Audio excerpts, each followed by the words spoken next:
जैसे ही आपको बुखार आया और बुखार आते ही आपने सबसे पहले लंघन किया, फिर आपने महासुदर्शन काढ़ा का सेवन किया और इस दौरान आपने दूध, अन्न और अन्य चीज़ें बंद कर दी, तो विधिवत और संपूर्ण चिकित्सा करने से 2 या 3 दिन में बुखार ठीक हो गया।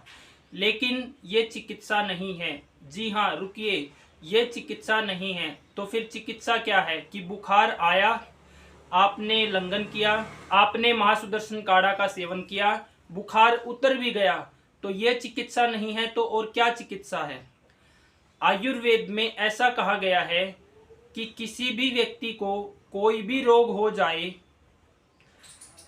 तो उस रोग की एक आमावस्था बताई गई है, वो है हर रोग की आमावस्था 8 दिनों की। और बुखार में बताई गई है, जैसे वातज बुखार की आमावस्था है 7 दिनों की, पित्तज बुखार की आमावस्था है 10 दिनों की, और कफज बुखार की आमावस्था है 12 दिनों की या 12 से 15 दिनों की। अब ये आमावस्था क्या है? मान लो बुखार आने से पहले आपका एक रूटीन था कि 6 रोटी आप सुबह खाते थे, 4 दोपहर को खाते थे और 2 शाम को खाते थे। आपको बुखार आया, आपने बुखार को ठीक किया पूरी आयुर्वेद की विधिवत चिकित्सा से, तो 2 या 3 दिन में आपका बुखार ठीक हो गया। लेकिन बुखार ठीक होते ही अगर आप दोबारा से उसी डाइट पे आ गए, जो 6 रोटी सुबह खाते थे, 4 दोपहर को, 2 शाम को, तो आपको फिर से बुखार आ सकता है या वही बुखार लंबा चल सकता है। ऐसा क्यों? क्योंकि आपका बुखार तो उतर गया है, लेकिन आपकी जठराग्नि है, जो पाचन शक्ति है, जो वो अभी आम दोष के प्रभाव में है।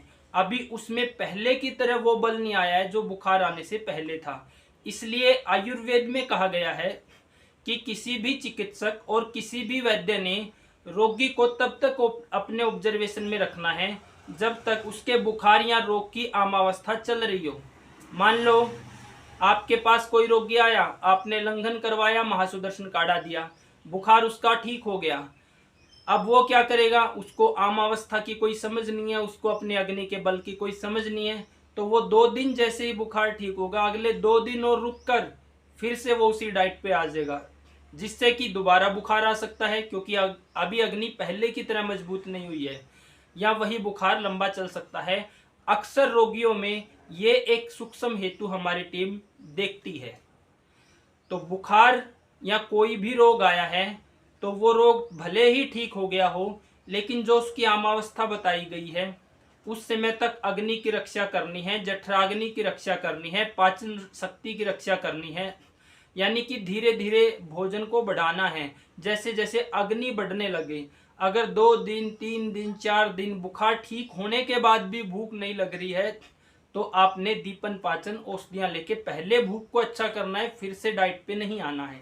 जैसे कि अगर किसी व्यक्ति को दस्त हो जाता है, जिसको आयुर्वेद में अतिसार बोलते हैं, अब एक व्यक्ति को आज अतिसार हो गया है, दस्त हो गया है, तो वो कितने दिन चलेगा? वो आज शाम तक या कल तक ठीक हो जाता है या ठीक कर लेते हैं। अब 2 दिन में आपने अपने अतिसार या दस्त को ठीक कर लिया है, तो उसके बाद आप फिर से पूर्ण डाइट पे आ जाओगे, तो फिर से आप बीमार बनोगे। क्या बीमार बन सकते हो? इसमें आपकी जो जठराग्नि है, पाचन शक्ति है, वो पूरी तरह से लंबे टाइम तक डैमेज हो सकती है। क्यों? क्योंकि जो आपको अतिसार आया था, दस्त लगे थे, वो तो आपने 2 दिन में ठीक कर लिया, लेकिन वो अभी चिकित्सा नहीं हुई है।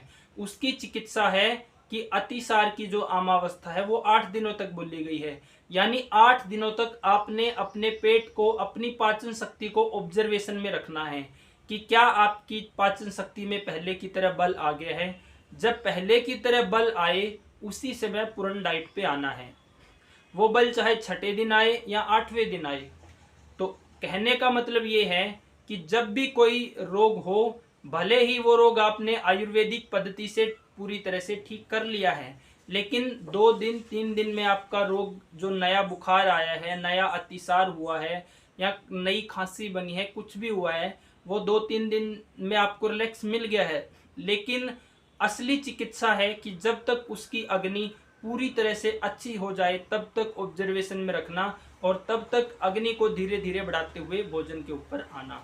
तो आशा करते हैं आप सभी को आयुर्वेद का ये एक सूक्ष्म हेतु पसंद आया होगा कि किस तरह से व्यक्ति को कोई समस्या आई वो उसको ठीक भी कर लेता है, लेकिन उसको पूर्ण चिकित्सा ना करने के अभाव में वो रोग लंबा चलता है या दोबारा जल्दी से फिर से बन जाता है। तो बुखार आए या कोई भी रोग आए तो 8 दिनों तक आमावस्था है, और उस आमावस्था तक अग्नि के बल के अनुसार खाना है और अग्नि को अच्छा करना है। तो आप सभी से निवेदन करते हैं कि अगर आप चैनल पर नए हैं तो चैनल को सब्सक्राइब करें, वीडियो को लाइक करें और ज़्यादा से ज़्यादा शेयर करें। नमस्कार।